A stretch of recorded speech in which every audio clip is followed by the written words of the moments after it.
Welcome to Dream Chaser Radio. Welcome back to the world famous Dream Chaser show. I'm your host, Will Lane, and this is motivational conversation for regular people doing big things. Been a couple of weeks since the last time I did a show. Doing a poor job lately of budgeting my time. Time is just like money. You don't budget it correctly, it's going to go anywhere. And so that's what I've been dealing with. I really need to get on a schedule. That's what I really need to do. But I've always resisted getting on schedules. But I know in order to go to the next level, I know I model myself after successful people. And I know all successful people are good at budgeting their time and setting up schedules. So something that I think I'm going to have to bite the bullet on eventually. Just got back in from Pittsburgh, Pennsylvania. Great food town Pittsburgh is. Great food. Got these amazing fish sandwiches up there. Had this one sandwich called a lobster roll. Let me tell you what a lobster roll is. A lobster roll is this fresh, chopped up lobster meat. And they sit it in the middle of this fresh Mancini's roll with garlic, like a garlic sauce in it. And now Mancini's bread, they were making this bread the same way for like the last 100 years or so from scratch. Forget about it. Delicious. So if you're ever in Pittsburgh, you gotta try a lobster roll. It's at a spot called Rollins. I think it's called Rollins. But now I'm back, ready to knock out another episode, and I got a phenomenal guest here for you today. Miss Brely Evans. Let me tell you about Brely. Brely has been in international TV commercials. Brely has been in the movie Just Right. She's been in the movie Sparkle. You saw her shining next to Whitney Houston. And she just joined Mariah Carey as one of the national brand ambassadors for Jenny Craig. Now tell me that's not big. I want to welcome to the Dream Chaser show, Miss Brely Evans. Brely, how's it going? How are you? Thank you for having me. I'm phenomenal. My pleasure. Now, Brely, I imagine that a lot of the audience may know your face. However, they may not be familiar with you by name yet. Just start out telling us a little bit about your background and a little bit about who you are. Who's Brely Evans? Who I am. When I'm asked that question, I'm always like, oh my gosh, how do I answer that?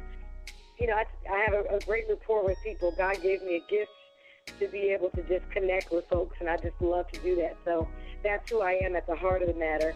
But I'm from the Bay Area, born and raised, moved out to Los Angeles to pursue my career. I wanted to obviously, my parents, let me be clear, wanted me to finish college.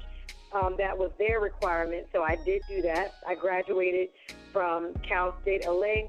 Once I finished that, I told my parents, hey, I've given you your degree, now let me go do what I want to do.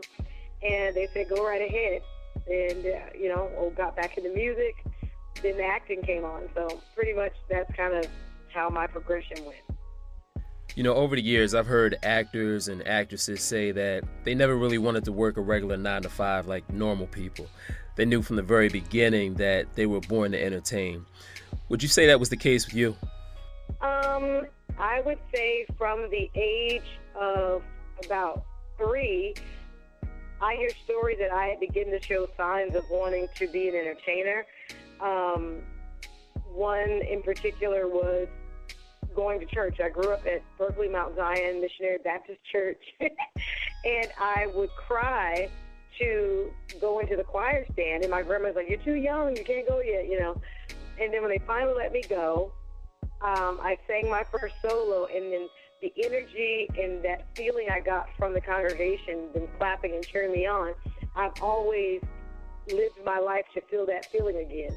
And so I knew early on that this is where I belong, was in front of people. So in what capacity, that's probably where I wasn't so sure. But music took me very far. I ended up with a record deal. I was in a girl group, and then after that I moved to LA, started writing for people. And my neighbor told me, no, honey, you should be an actress. I was like, well, no, I'm a singer. One thing led to another, and the acting has just taken off. So it sounds like music was really your first passion, and then the acting was something that really just fell into place. Was it difficult for you at all to make the transition from loving to do music to going into acting full time? Well, the transition wasn't so difficult because the music industry wasn't loving me back at the time. I was, writing songs for people and singing background here and there, but not really in a position, I wasn't making a living from that. So, like I said, when this neighbor of mine said, no, honey, you should be an actress, he introduced me to a commercial agent who literally sent me out immediately. She, after seeing me, said, honey, you're wasting my time and your money. Let's get you into some auditions. And literally the 10th meeting I went on happened to be that of the Twix commercial. And she was like, people have been on my roster for years and have not landed a national, international commercial. But you have something, so keep going with that. So the transition wasn't hard when the checks started rolling in. Okay, I can see how checks can make the transition a little bit smoother. Now, one of the things that you face a lot in Hollywood is rejection. There's a lot of competition. But I heard you mention in another interview that one of your agents actually gave you a trick to use in dealing with a lot of that rejection and actually helping you embrace it. Absolutely. One of the things that agent told me to do was to count your no's. She was like, I want you to count how many no's you get before you get a yes. Play the game. And that just stuck with me so much. And now I have a little saying that I put no's in my gas tank and I go.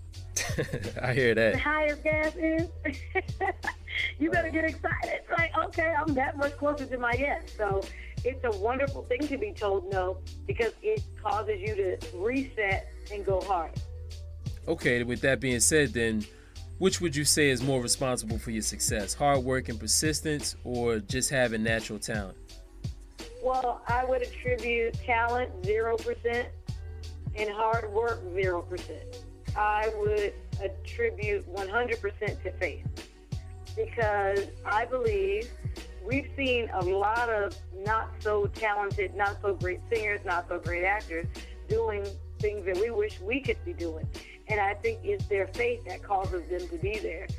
I don't think there's nothing more special about me than any other person who can sing and act and do all these things and is attractive or non-attractive. What I believe my success, this is the foundation of my success, has been me saying, you know what? A, I can do this. B, I believe God, I can do this. And C, I'm going to walk like I can do this. So that's nothing but faith. Faith to me is when you walk in the unseen, unknown with confidence. And you have no choice but, like, in your mind, you create no choice but to win. So when I begin to move in that regard, then the success, the doors have flung open. Like, it's so ridiculous. My god sister told me today, girl, you need an umbrella for all these blessings coming down. It's just left and right.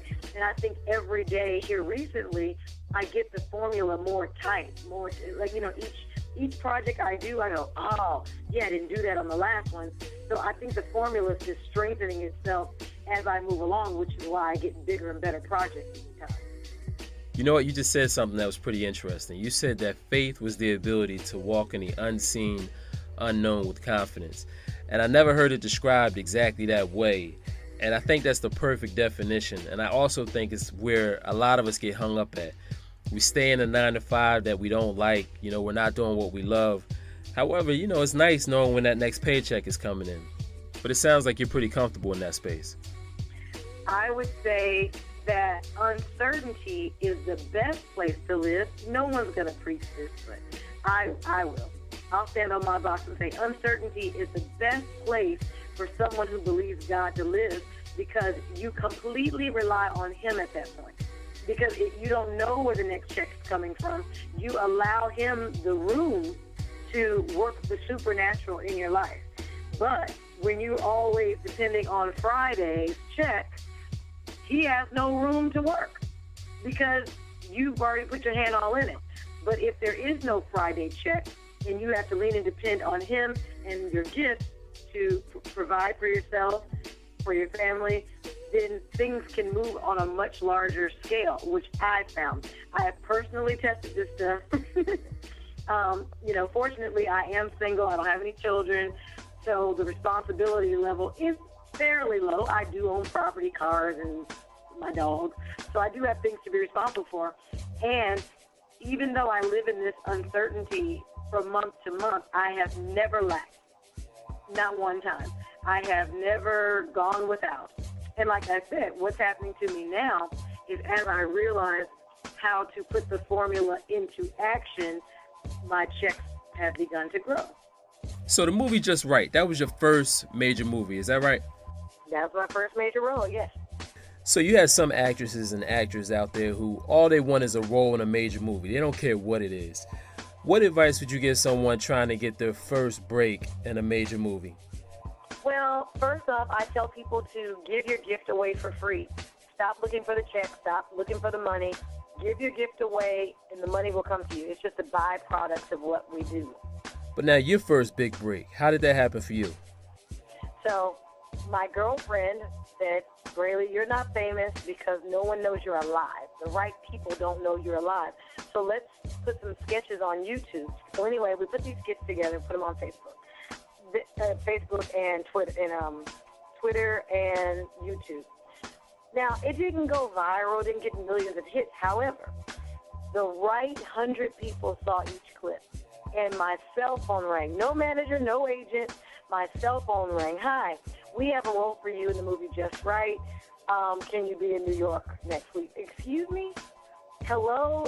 Are you calling the right number? Like, I was so outdone. Like, does this happen in real life that your cell phone can ring and you don't even have an agent or a manager to facilitate the deal? It's like crazy. But it was like, oh, it's just one line and your coworker won. I was like, yes, I'm there. They sent for me. I went there. I did my one line. But when I tell you, I treated that one line as if I was going to get an Oscar for it. And I was so thankful and so grateful for that one line. I was just like, oh. I have this one line, one scene with an A-list actress, Queen Latifah. Really? So I go back to my trailer. There's a knock on the door. And I'm like, yes. They're like, oh, can you please learn these lines and be ready in about an hour? Your name is now Sabrina Giller, and you'll be here to the wrap of the film. And I was like, oh, okay. And I was like, what just happened? Like, you just don't even know what just happened in that moment. But I was able to get a full role in a film, with major actors. It just doesn't make any sense. And that's when I know it's God, because he does things that I couldn't have done in my own power. Like, I couldn't have done that. That was very supernatural, that I just went and trusted my gift. While I was doing that one line, it got a little redundant. I looked over at Queen Latifah and I said, hey, will they care if I change the lineup a little bit, She said, honey, that's how you got here. Do you, boo? When she said that, it's like the chains just fell off me, and I started to take that one line and flex it this way and twist it that way in each take. And the director started to say, I like where you're going with that. Try that again. Do it a little more this way. Try that again. She began to really direct me. Her name is Sanaa Hamri. I guess in those moments, she was like, somebody needs to write this girl in this movie.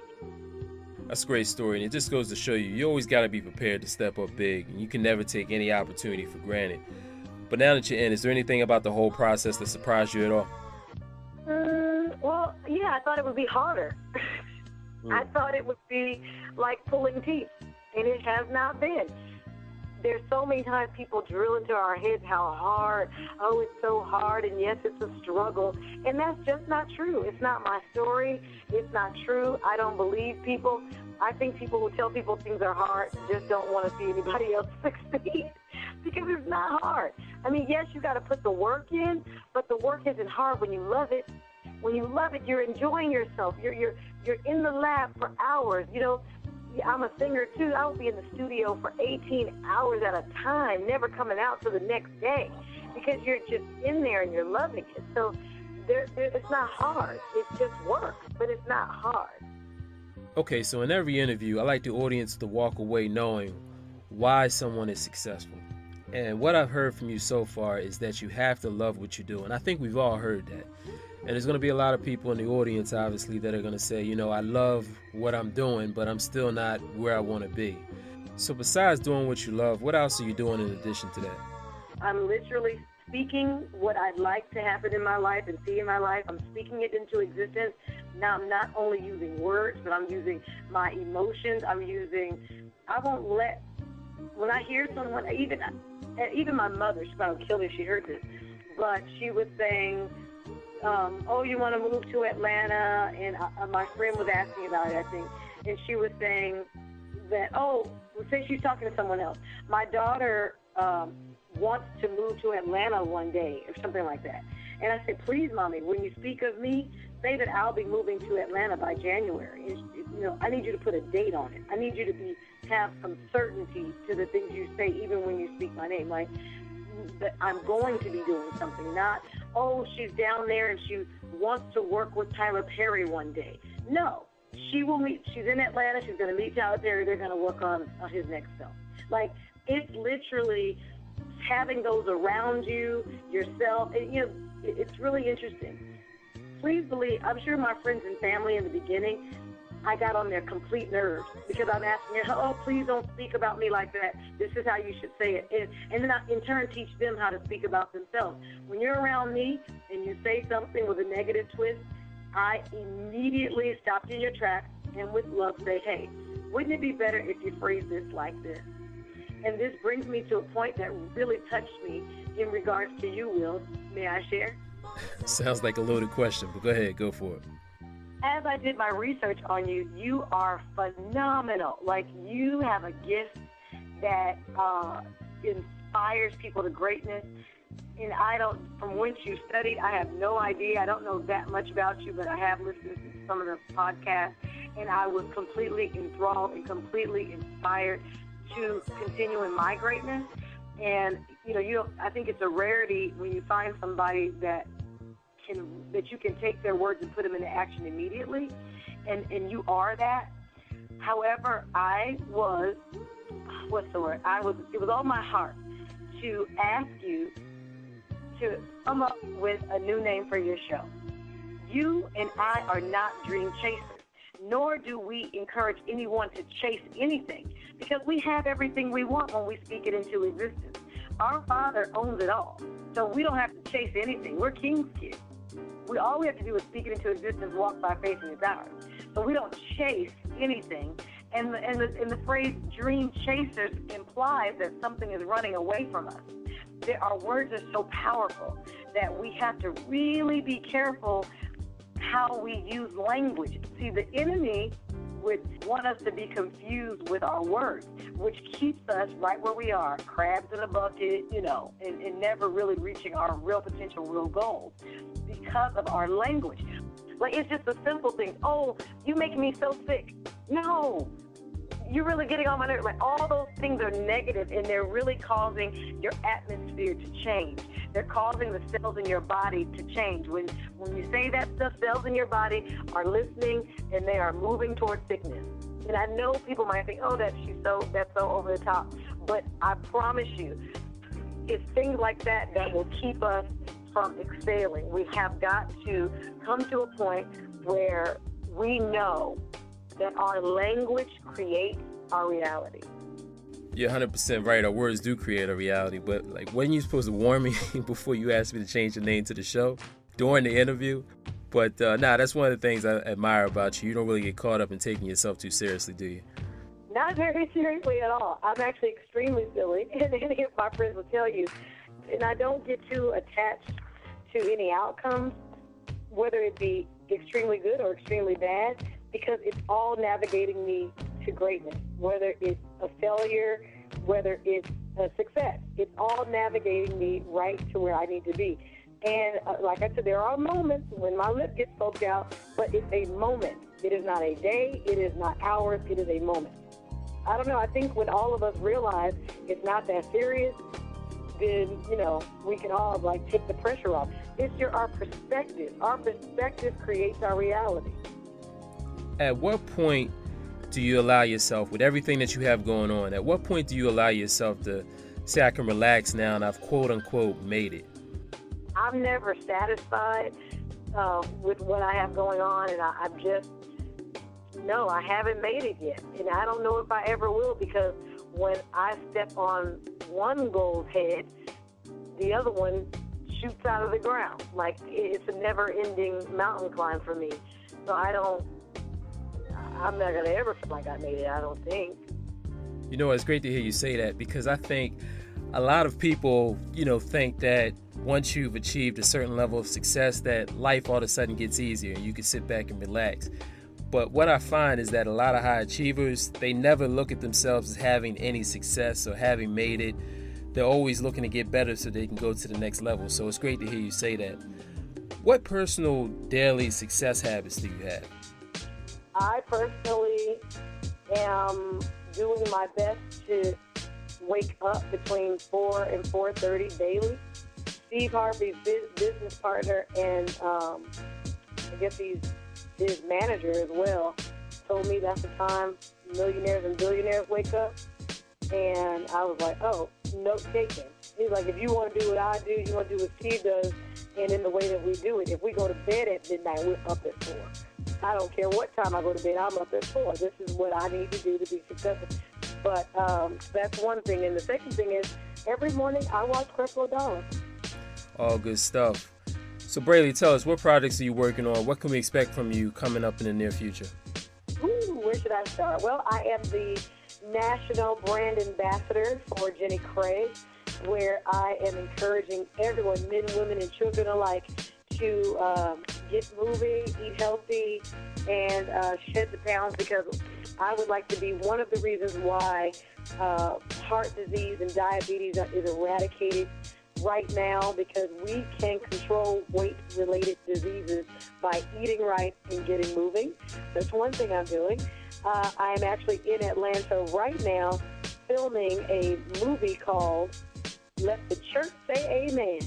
And it is the directorial debut of Miss Regina King. I am so ecstatic about working with Regina as my director. She has been wonderful on set, giving me the freedom to flex when I need to flex, and giving me ideas and directions. It's just been phenomenal, absolutely phenomenal.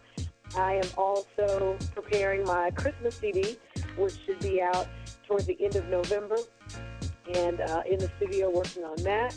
And that's pretty much what's keeping me extremely busy right now. All right, sounds like you got a lot of good stuff going on.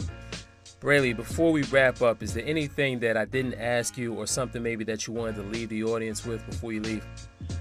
But yeah, I encourage everyone to live by your gift, and you'll never work again, because you'll be so excited about doing something you love. You would really do it for free, but it'll make you a gazillionaire, if there's such a thing. So I love everybody. Thank you.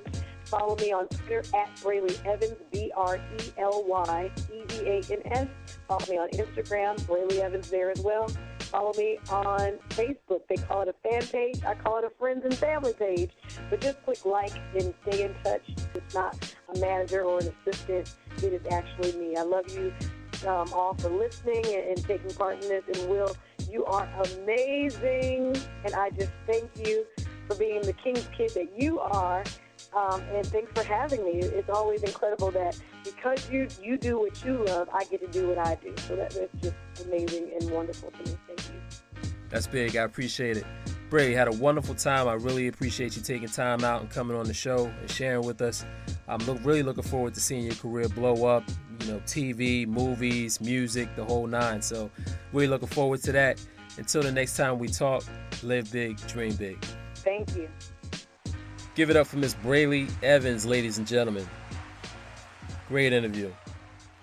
And shout out to Amisha, my good people's Amisha Mason, for putting that together. Matter of fact, if you need to purchase any real estate in the red hot Atlanta market or the Los Angeles market, hit Amisha up. You can reach her at amishamason@gmail.com. Phenomenal realtor. But Brely making a lot of good points. I like the one about faith. Faith is the ability to walk in the unknown, unseen with confidence. Thought that was powerful. Kind of threw me for a loop with the the Dream Chaser Show and changing the name to it. And I want to address that. If not for any other reason, just because I don't want anybody else trying to come on the show and trying to pull that. Let Brely get away with it, but anybody else, it's going to be a problem. When the name of the show, and I understood her point, she actually had a very good point about we have to be careful about what we say and what we speak, because our words form our reality. But the context, you can't forget, there's always an element of context there. So when we say dream chaser, to me, that means that somebody is in action. It's kind of like what she said about never being satisfied. When you step on one goal's head, the other one pops up out the ground. I see that as dream chasing. I see it as someone's going after something bigger. Someone's always going after something better. But I tell you, more importantly, what I see that as is that you have someone that actually sees something. And when you get a bunch of people that see something, woo-wee, that's powerful. That's all my time for today. Hopefully you learned something new or remember something you forgot. Either way, my job is done. Peace.